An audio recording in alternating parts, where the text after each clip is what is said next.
আগুন সাধারণভাবে কমলা বা হলুদ রঙের হয়ে থাকে, কিন্তু আজকের বিক্রিয়ায় আমরা যে আগুন তৈরি করতে চলেছি সেটির রং আইসি ব্লু। বিক্রিয়াটি শুরু করার জন্য প্রথমে একটি বিকারে খানিকটা হাইড্রোক্লোরিক অ্যাসিড নেওয়া হলো। এখন এর মধ্যে কপার সালফেট বা তুঁতে যোগ করা হলো।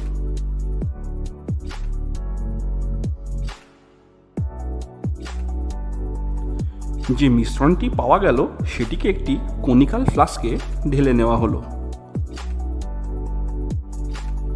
এরপর কয়েকটি অ্যালুমিনিয়াম ফয়েলের টুকরো কনিক্যাল ফ্লাস্কের মধ্যে দেওয়ার সঙ্গে সঙ্গে এখানে অ্যাসিড এবং ধাতুর বিক্রিয়ায় হাইড্রোজেন গ্যাস তৈরি হচ্ছে। এই হাইড্রোজেন গ্যাসকে যদি আমরা একটি বিউটেন টর্চের সাহায্যে জ্বালিয়ে দিই, ওয়াও, খুব সুন্দর আইসি ব্লু রঙের আগুন তৈরি হচ্ছে। চলো বিক্রিয়াটি আরও একবার দেখি।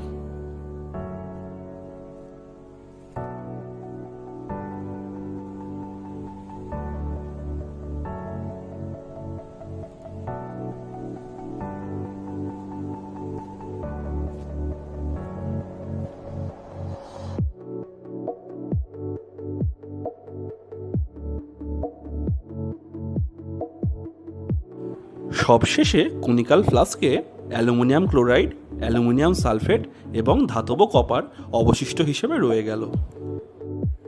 বিজ্ঞান সংক্রান্ত এমন ভিডিও দেখতে ভিডিওটিকে লাইক করে সায়েন্স চ্যানেলটিকে সাবস্ক্রাইব করে রাখুন।